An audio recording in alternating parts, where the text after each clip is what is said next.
Throughout the Octave of Easter, our Gospels throughout this week have been focusing on the different Easter appearances of Jesus. And today we have this great Easter appearance of Jesus at Galilee. The first readings right throughout the Easter season focus on the Acts of the Apostles, what's happening with the early church. And here we are, they think probably about 2 weeks or so after the day of Pentecost. And even just in that short period of time, we've jumped from about 70 followers, and we're told that already within a couple of weeks, there's 5,000 people who have embraced the resurrection of Jesus Christ and have accepted Jesus into their life as their God, as their Lord, as their Saviour, just within a few weeks.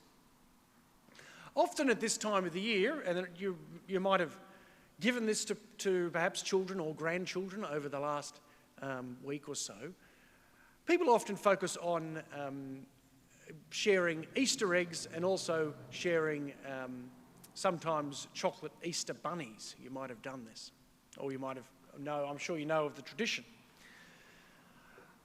Bunnies have been associated with Easter for a long time.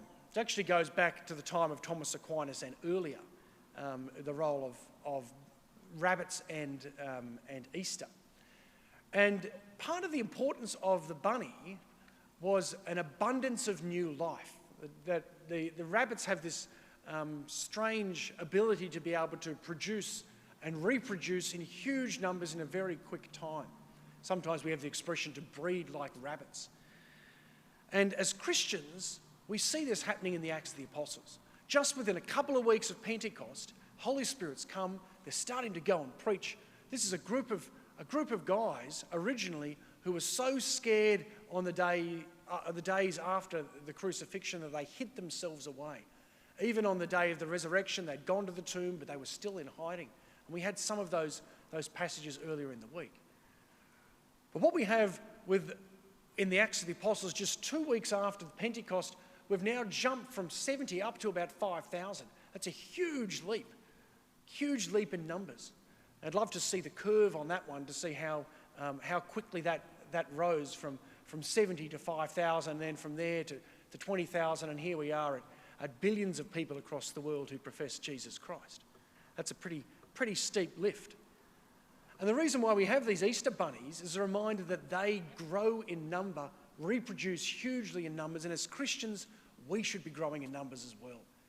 And part of the joy of Easter and of hearing the Gospels about the appearances of Jesus Christ, which help us to come to belief in Jesus, and then also coupling that with the stories of the Acts of the Apostles in our first readings, remind us that we're called to go and proclaim Jesus Christ, to bring new followers to that life of Jesus Christ.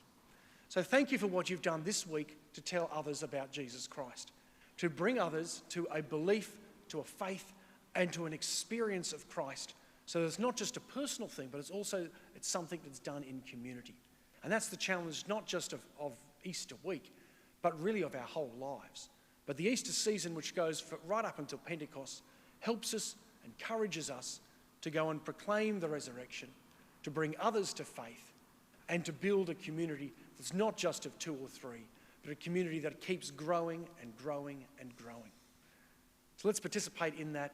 Let's give praise and honour to what Jesus Christ has done, and let us be a bit like the apostles were in this reading, this gospel today. They became fishermen, and they brought in a great catch. 153 is what John tells us in the gospel.